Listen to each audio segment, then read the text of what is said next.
జలాలు తీసుకొచ్చాను అంటే పార్లమెంట్ పూర్తిగా అమరావతికి అండగా ఉంటుంది, దేశం కూడా మీకు అండగా ఉంటుంది, నేను కూడా అండగా ఉంటానని చాలా స్పష్టంగా ఆ మాట చెప్తే నిన్న జరిగిన ఓటింగ్లో దేశం మొత్తం సంఘీభావాన్ని తెలియజేశారంటే అది ఆ రోజు పవిత్రత అని చెప్పి కూడా నేను మీకు తెలియజేసుకుంటున్నా. ఇది సెంటిమెంట్ అంటారా, నమ్మకం అంటారా, ట్రస్ట్ అంటారా, ఏదైనా కానీ ఇది వాస్తవం. అందుకే ఈరోజు మనం కాపాడుకోగలిగాం. అయితే ఒక పక్క ప్రణాళికలు చేసుకో ముందుకు పోయాం, ఇంకొక పక్క కుట్రలు చేస్తూ ముందుకెళ్ళారు. అడుగడుగునా కుట్ర, అడుగడుగునా కుతంత్రం, అడుగడుగున నేరాలు ఘోరాలు. ఆ రోజు కూడా ఇదే పని. రైతుల్ని రెచ్చగొట్టారు. రైతుల్ని రెచ్చగొడితే 99% రైతుల ముందుకొచ్చి ల్యాండ్స్ ఇచ్చారు. నో డిస్ప్యూట్, యునానిమస్గా ఇచ్చారు. ఎన్ని చెప్పినా కూడా వినలేదు. అక్కడి నుంచి అరటి తోట తగలబెట్టారు. ఎంత దుర్మార్గం అంటే భయానకమైన వాతావరణాన్ని క్రియేట్ చేయడం. నా జీవితంలో ఎప్పుడు కూడా ఇలాంటి తప్పుడు పనులు ఎక్కడ నేను చూడలేదు. ఇంకొక పక్కన వరల్డ్ బ్యాంక్ లెటర్స్ రాశారు. అంటే చాలా ఈజీ అయిపోయింది వీళ్ళు చేసే తప్పుడు పనులన్నీ కూడా కప్పిపుచ్చుకోవడానికి. ఎదుటి వాళ్ళపైన గుడ్డ గాల్చి ముఖాన్ని వేసేయడం, తుడుచుకోమనడం, అవినీతి ఆరోపణలు చేసేయడం. అవినీతి ఆరోపణలు చేసి నిరూపించాల్సిన అవసరం లేదు. ఇలాంటి తప్పుడు పనులు చేసి వాళ్ళకు కూడా లెటర్స్ పెట్టి కడాన వీళ్ళు వచ్చిన తర్వాత డబ్బులు ఇస్తా అన్నా ఇవ్వనీయకుండా చేసి ఇక్కడికి వస్తా అన్నా రానియకుండా చేసే పరిస్థితికి వచ్చారు. అరాచకం ఎంత పరాకాష్ఠమైంది. ఒక ఉదాహరణ, పర్యావరణ దెబ్బతింటుందన్నారు, నిర్మాణాలకు అనుకూలం కాదని తప్పుడు రిపోర్టులు తెప్పించారు, శ్మశానం అన్నారు, ఎడారి అన్నారు, కులం రంగు పులిమారు, భూకంపాలు వస్తాయని చెప్పి మాట్లాడారు. అంటే ఎన్ని విధాల సెబటైజ్ చేయాలనో అన్ని విధాల సెబటైజ్ ఆ రోజు చేశారు, ఇప్పటికి కూడా చేస్తూనే ఉన్నారు. అవి కూడా వస్తాను. నేనైతే ఒకటి ఆలోచించా, భగవంతుడు ఎందుకో నాకు 2 అవకాశాలు ఇచ్చాడు. ఒక విధంగా అవకాశాన్ని కూడా అందిపుచ్చుకున్నాం. ఫస్ట్ అవకాశం తెలుగు జాతికి ఒక నాలెడ్జ్ ఎకానమీలో ప్రముఖ పాత్ర ఉండాలని ఆలోచించాను. అదే హైటెక్ సిటీ, అదే సైబరాబాద్, అదే ఈరోజు హైదరాబాద్ నగరం. ఇక్కడ కూడా హైదరాబాద్ బ్రౌన్ ఫీల్డ్ సిటీ, 2 సిటీలు ఉన్నాయి. హైదరాబాద్ సిటీ, సికింద్రాబాద్ ఉంది. నేను 1 మోర్ సిటీ యాడ్ చేశాను, అదే సైబరాబాద్. ఈరోజు హైదరాబాద్కి అదే గుండెకాయ, హార్ట్ ఈజ్ సైబరాబాద్. ఇక్కడికి వచ్చినప్పుడు నేను విజయవాడ ఉంది, మంగళగిరి ఉంది, గుంటూరు ఉంది, పక్కనే తెనాలి ఉంది. ఇవన్నీ కూడా మనం వేసినటువంటి ప్లానింగ్ మీరు చూస్తే నూజివీడు, ఇంకొక పక్క పామర్రు, ఈ పక్క చిలుకూరుపేట, పక్కన జగ్గయ్యపేట, సత్తెనపల్లి, ఈ ఏరియా అంతా వస్తాయి. Inner ring road, outer ring road cover చేస్తే ఇక్కడికి వచ్చినప్పుడు 9 నగరాలు ప్లాన్ చేశాం. గవర్నమెంట్ సిటీ, ప్రభుత్వ సిటీ,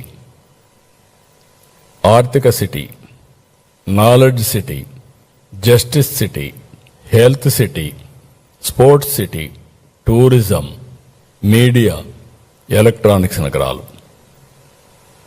ఇవన్నీ కూడా 4 ఆఫీసులు కట్టేస్తే అయిపోదు, కట్టేయచ్చు.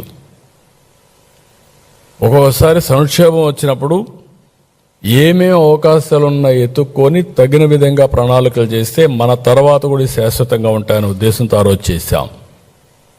ముందు మీరందరూ ఆ రోజు చూసుంటారు, జపాన్ నుంచి ఒక ఆర్కిటెక్ట్ని పెట్టాం. బాగా లేకపోతే మళ్ళా క్యాన్సిల్ చేసి నార్మన్ పోస్టర్ని ఇంగ్లాండ్ నుంచి ఐడెంటిఫై చేశాం. Famous world class designer. అంటే Singapore master plan, Norman Foster ఈ యొక్క ఐకానిక్ బిల్డింగ్స్ అని డిజైన్ చేయడానికి వాళ్ళని పెట్టుకున్నాం. ఎందుకంటే ఒకసారి ఇప్పుడు ఢిల్లీలో ప్రధానమంత్రి గారు సెంట్రల్ విస్తా తయారు చేశారు, పార్లమెంట్ కూడా తయారు చేశారు. మనకు కూడా ఈ అవకాశం ఉంది. ఈ అవకాశాన్ని ఉపయోగించుకొని కేంద్ర సహకారం తీసుకొని ఒక మంచి సిటీని డెవలప్ చేయాలని చెప్పి మనం ముందుకు పోయాం.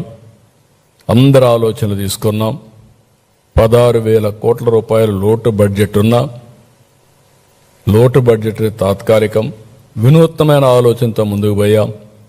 వరల్డ్ బ్యాంక్, ఏడీపీ వంటి సంస్థలు ముందుకు వచ్చాయి. ఇంకొక పక్క దీంట్లో మీరు చూస్తే 30% బ్లూ అండ్ గ్రీన్, అమరావతిలో బ్యూటీ ఇది, స్ట్రైట్ రోడ్స్. ఇంకొక పక్క 360 కిలోమీటర్ల ప్రధాన రోడ్ గ్రిడ్. ఇంకొక పక్క 1200 కిలోమీటర్ ఎల్పిఎస్ ల్యాండ్ పూలింగ్, రైతులకందరికీ రోడ్లు వేయడం. అన్నీ కూడా డక్ట్లోనే యుటిలిటీస్ అన్ని తీసుకురావడం. సైడ్ రోడ్స్ కానీ, స్ట్రైట్ రోడ్స్ కానీ, వయాడక్ట్ కానీ, గ్రీన్ ఎనర్జీ కానీ, డిస్ట్రిక్ట్ కూలింగ్ కానీ, ఇలాంటివి ఎఫిషియెంట్గా ఏమేమి చేయగలుగుతామో అన్నీ చేశాం. 3,300 కిలోమీటర్ల సైకిల్ పాత్, వాకింగ్ ట్రాక్, ఈ రెండు కూడా క్రియేట్ చేస్తున్నాం. 5, 10, 15 నిమిషాలు కాన్సెప్ట్ పెట్టుకున్నాం. 5 నిమిషాలు ఎమర్జెన్సీ, 10 నిమిషాలు ఏదైనా వాళ్ళకు కావలసినటువంటి పార్కు ఇలాంటి ఇవన్నీ, 15 నిమిషాలు maximum employment, walk to work. ఇలాంటి కాన్సెప్ట్స్ పెట్టుకో ముందుకు పోయే పరిస్థితికి వచ్చాం. ఇక్కడ 1690 ఎకరాలు స్టార్టప్ ఏరియా సింగపూర్తో ఒప్పందం చేసుకున్నాం. వాళ్లే అభివృద్ధి చేస్తారు. అభివృద్ధి చేసిన తర్వాత 52% వచ్చిన డబ్బుల్లో మనకిస్తారు.